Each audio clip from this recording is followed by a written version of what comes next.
Hi, it's Travis White with the Persuasive Communication Tip of the Week. You know, I heard a very good friend of mine give a presentation the other day, and she did a very good job. She's a very capable public speaker. Unfortunately, her slides were not as good as she was. So let's talk today about how you create slides, PowerPoints, that will support your presentation rather than interfere with your presentation. And the fundamental mistake my friend made was her slides had too much text on them. She had 4 or 5 bullets per slide.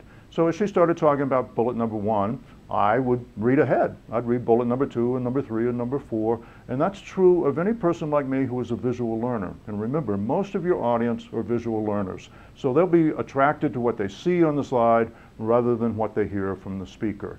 And so I was reading bullet number 3 or number 4 when my friend was still explaining bullet number 1. I wasn't paying attention to her. So she had lost my attention. I was attending to the slide rather than to her.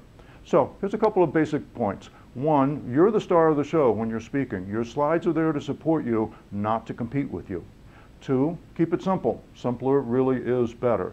So I would say don't put more than 1 slide or 1 point per slide. 1 idea, 1 slide. Every time you change to a new slide, a new idea comes up. So instead of having 4 bullet points on 1 slide, have 4 different slides.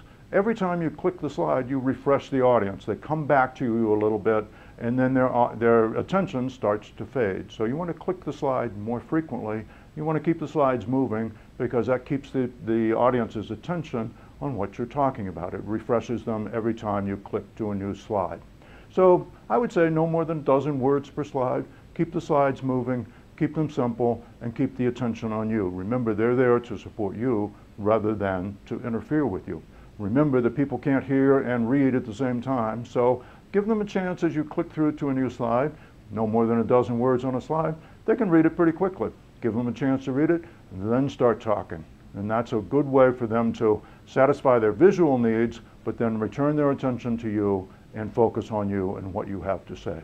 So simplify, move more quickly, less text per slide, more slides. That's especially true if you're teaching a webinar or leading a webinar of some sort where they can't see you.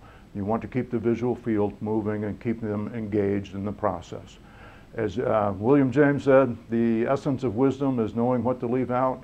Leave out a lot of the text that you currently have in there. Hit the high points. Remember, this is more like a TV news show rather than like a newspaper. You're supposed to hit the important points, only the important points, and keep your audience engaged with the highlights and teach them that they want to learn more about what you're talking about. So the essence of wisdom, knowing what to leave out. If you want to amplify your points, you need to simplify your points. That's the Persuasive Communication Tip of the Week. See you again next week.